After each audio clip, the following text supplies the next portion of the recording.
Today, we have something really special for you. We're going to talk about how to sound more natural when you speak English. We've noticed something interesting. Many of our students have excellent grammar. They know lots of vocabulary, but something still sounds a little textbooky. Does that make sense? Yes, exactly. And here's the thing, it's not about your grammar being wrong. It's about the small habits that make you sound less natural. Today, we're going to fix those habits together. So grab a notebook if you want, get comfortable, and let's dive in. And hey, if you found this episode helpful, please give us a thumbs up. Subscribe to our channel, English with Arthur and Emily. Yes, it really helps us reach more learners like you. Okay, Arthur, let's start with the first common habit. This one is huge. Many English learners always use complete, full sentences for everything.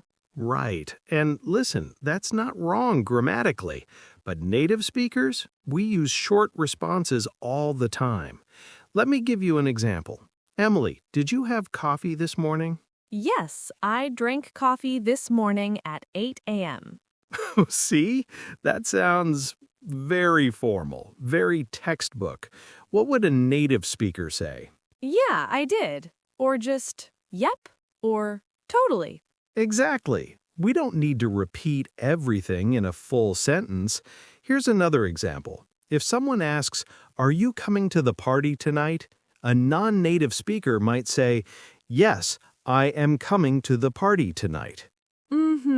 But a native speaker would just say, yeah, definitely, or for sure, or even just, I am. You see the difference? We keep it short. We keep it natural. We don't repeat all the information. So here's your first tip. When someone asks you a question, you don't need to use all the words from their question in your answer. Keep it simple. Keep it short. And here's the beautiful part. This actually makes you sound more confident, not less. All right, let's move to habit number 2. This one is about repeating nouns when you don't need to. Okay, what do you mean exactly? So imagine you're telling a story about your friend Maria. A learner might say, I met Maria yesterday. Maria was wearing a beautiful dress. Maria told me about Maria's new job. Oh, wow, yeah, that's a lot of Marias. Right? Too many Marias. Native speakers would say, I met Maria yesterday. She was wearing a beautiful dress. She told me about her new job. We use pronouns, she, he, they, it, to avoid repeating the same noun over and over. Here's another example. Instead of saying, I bought a new phone, the phone is really expensive, the phone has a great camera, you can say, I bought a new phone. It's really expensive, but it has a great camera. See? Much more natural, much easier to listen to. And here's a pro tip. After you mention something once, you can use it, this, that, these, or those. You don't need to say the full name every time. Now, habit number 3 is interesting. It's about being too direct. Ooh, this is a big one for politeness in English. Exactly. In many languages, being direct is normal and polite, but in English, especially in requests, we often soften our language. For instance, imagine you're at a restaurant. Some learners might say to the waiter, "Give me water." Ooh, that sounds a bit rude, doesn't it? It does. It's too direct. Instead, native speakers say things like, "Could I have some water, please?" Or, "Would it be possible to get some water?" Or even just, water please, with a friendly smile. We use words like could, would, might, possibly to make requests softer and more polite. Here's another example. Instead of, I need to leave now, you can say, I think I should probably head out. It's gentler. Or instead of "you're wrong," you might say, I'm not sure I agree, or "that's interesting, but I see it a bit differently." We call this hedging. It's when you soften your statements to sound more polite and less aggressive. Now, I want to be clear, being direct isn't always bad. With friends, family, in casual situations, you can be more direct. But in professional settings, or with people you don't know well, softening your language is important. Exactly, Arthur. Now, let's talk about habit number 4, translating directly from your native language. Ah, yes, this happens to everyone who learns a language. Sometimes, phrases that work perfectly in your language sound strange in English. For example, in some languages, you might say something like, I have 25 years. But in English, we say, "I'm 25 years old," or just, "I'm 25." Or another example, some learners say, I am boring, when they mean, I am bored. A big difference. "I am boring" means you are not interesting. "I am bored" means you need something interesting to do. Right. Same with I am interesting versus I am interested. The grammar matters here. Here's the rule. If something makes you feel a certain way, you use ed. Bored, interested, excited, tired.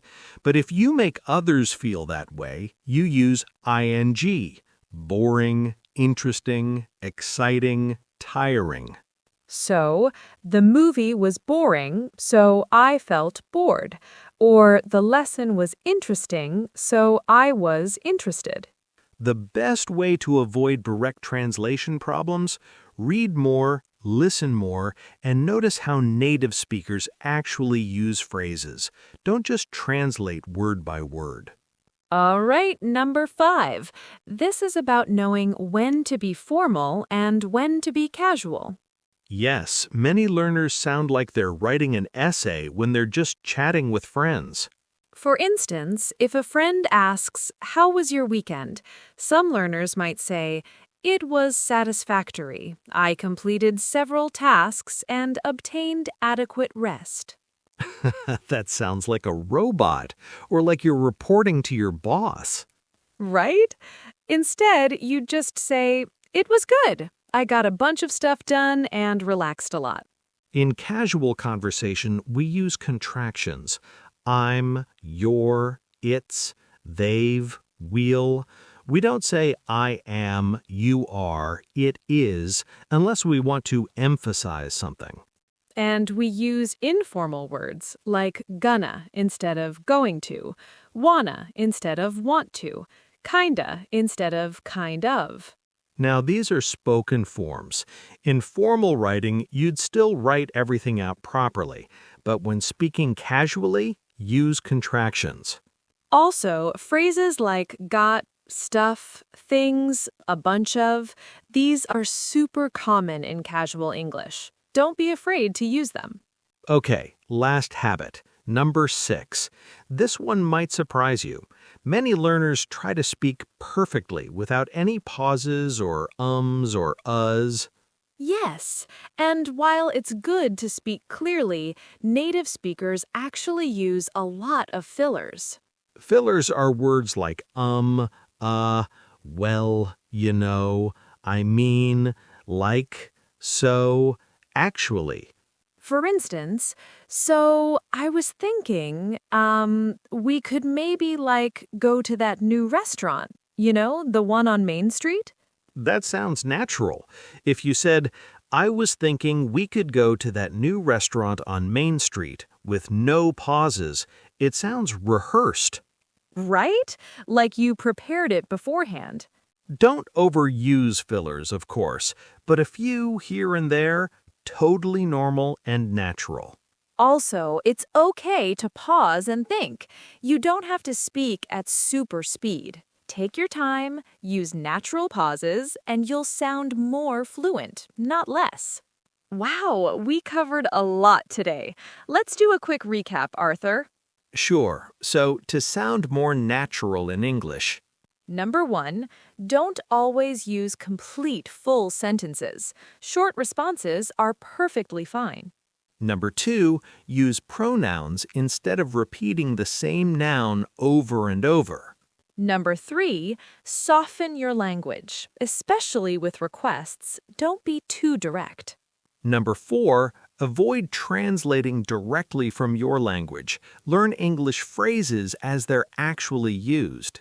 Number 5, know when to be formal and when to be casual. Use contractions in everyday speech. And number 6, don't try to be perfect. Use fillers, take pauses, sound like a real person having a real conversation. Remember, fluency isn't about perfection. It's about communication. It's about sounding natural and comfortable. And you know what? Every native speaker makes mistakes too. We stumble, we pause, we say 100 times. That's just human. All right, before we finish, we have our question of the day. Here it is. Which of these 6 habits do you struggle with the most? And do you have any other habits you're trying to fix in your English? Let us know in the comments below. We read every single comment and we love hearing from you. Your feedback helps us make better content for you. Thank you so much for spending time with us today. Keep practicing, keep learning, and remember, You're doing better than you think. happy learning, and we'll see you in the next episode.